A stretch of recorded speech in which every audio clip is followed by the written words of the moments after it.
Hello friends, welcome to my channel. আজকে আমি রান্না করব আলু পেঁপের তরকারি।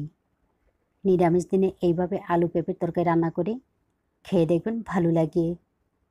তাহলে চলুন দেখে নিই নিরামিষ আলু পেঁপের তরকারিটা আমি কীভাবে রান্না করব। আলু পেঁপের তরকারি রান্না করার জন্য প্রথমে আমি কড়াই গরম করে নিয়ে এর মধ্যে দিয়ে দিলাম 1 চা চামচ ঘি। এরপর এর মধ্যে দিয়ে দেব 2 মুঠো মুগ ডাল। ডালগুলিকে ভালোভাবে ধুয়ে জল জড়িয়ে নিয়েছি। এখন এইগুলিকে কয়েক সেকেন্ড ভেজে নিতে হবে, তবে বেশি সময় নিয়ে ভাজা যাবে না, না হলে কিন্তু মুগ ডাল সিদ্ধ হতে অনেক সময় লাগবে। কয়েক সেকেন্ড ভেজে নেওয়ার পর মুগ ডালের কালারটা যখন হালকা একটু চেঞ্জ হয়ে যাবে তখন এইগুলিকে নামিয়ে নিতে হবে। মুগ ডালগুলিকে নামিয়ে নেওয়ার পর আবারও কড়াইতে দিয়ে দিলাম সর্ষের তেল। তেল গরম হয়ে গেলে ফোড়নের মধ্যে দিয়ে দিচ্ছি শুকনো লঙ্কা, তেজপাতা, 5 ফোড়ন, 1 চিমটি হিং। 5 ফোড়নের পরিবর্তে জিরা ফোড়নও কিন্তু ব্যবহার করতে পারেন। ফোড়নগুলিকে কয়েক সেকেন্ড ভেজে নেওয়ার পর এর মধ্যে দিয়ে দেব টুকরো করে কেটে নেওয়া আলু। এখন আলুগুলিকে একটু ভেজে নিতে হবে। প্রায় 1 মিনিটের মতো আলুগুলিকে ভেজে নেওয়ার পর এর মধ্যে দিয়ে দিলাম টুকরো করে কেটে নেওয়া 500 গ্রাম পেঁপে। এখন আলুর সঙ্গে পেঁপেগুলিকে আবারও কয়েক সেকেন্ড ভেজে নিতে হবে।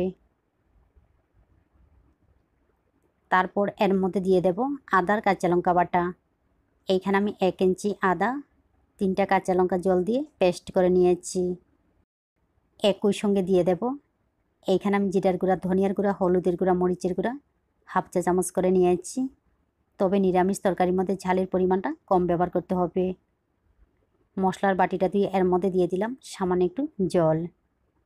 এরপর এর মধ্যে দিয়ে দিচ্ছি পরিমাণ মতো লবণ।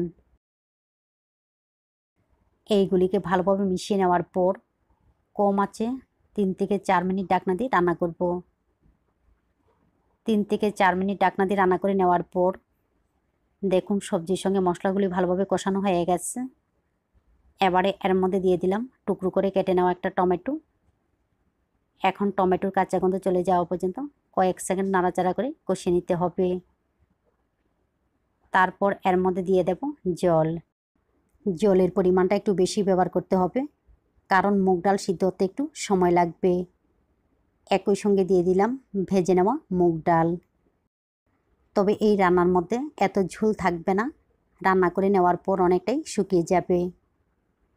এইগুলিকে মিশিয়ে নেওয়ার পর কম আঁচে ঢাকনা দিয়ে রান্না করব, যতক্ষণ সিদ্ধ হতে সময় লাগে ততক্ষণ। প্রায় 20 মিনিটের মতো কম আঁচে ঢাকনা দিয়ে রান্না করে নেওয়ার পর মুগ ডালগুলি ভালোভাবে সিদ্ধ হয়ে গেছে দেখুন। তবে মুগ ডাল ভালোভাবে সিদ্ধ হবে, একদম গলে যাবে না, এইভাবেই থাকবে। আর দেখুন ঝোলটাও কিন্তু অনেকটাই শুকিয়ে গেছে। এবারে এর মধ্যে দিয়ে দেব কয়েক দানা চিনি।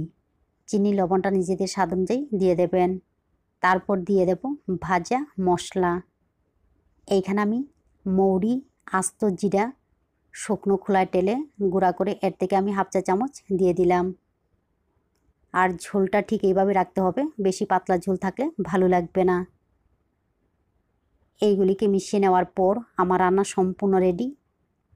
এইভাবে মুগ ডাল দিয়ে আলু পেঁপের তরকারি রান্না করে খেয়ে দেখবেন ভালো লাগে। ভালো লাগলে অবশ্যই লাইক, শেয়ার এবং সাবস্ক্রাইব করবেন। আপনারা ভালো থাকবেন, সুস্থ থাকবেন আর আমার নিত্য নতুন ভিডিও দেখবেন।